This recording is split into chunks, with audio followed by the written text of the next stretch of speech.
before coming here, I had been a consultant to Chevron, so I know them quite well. So I said, what is your business plan for the Mid-Atlantic and South Atlantic offshore?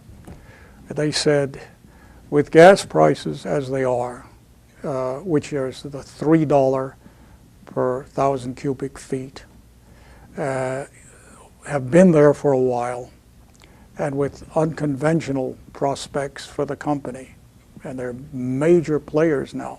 They have bought in and taken international assets and converted them into U.S.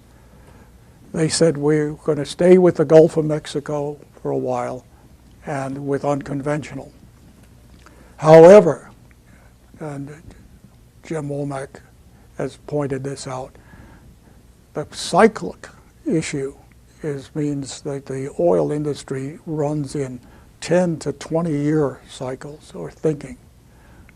This does not rule out offshore North Carolina.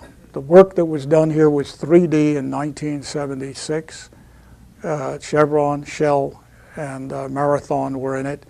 In '98, they had a review of what was here. And of course, in the geological strata, this is Mesozoic rift systems, which have oil, as others know, in terms of rift in Africa. So that doesn't close the door, but it means a temporary period of a down cycle where no one comes up and is interested.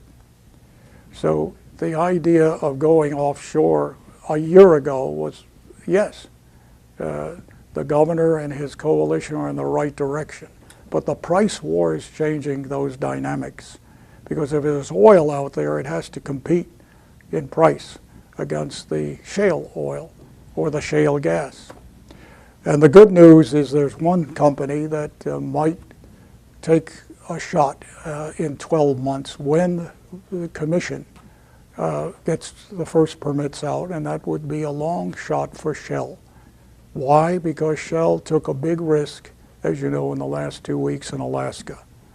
They have spent $4.5 billion without any production in going through all the permits in the Chukchi Sea. Why are they there? Why are they putting together more money to get the permission they have now to go ahead to the next stage into a sea which has 50-foot waves? This is what the environmentalists say, and whales. And so why would they go there? Well, because there's oil.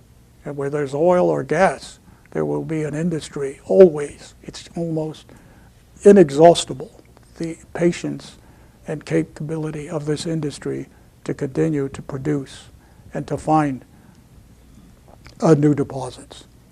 So I would just conclude that one of the indirect targets of the OPEC Saudi Arabia was in fact to stop or to postpone Mid-Atlantic and Atlantic offshore in North Carolina.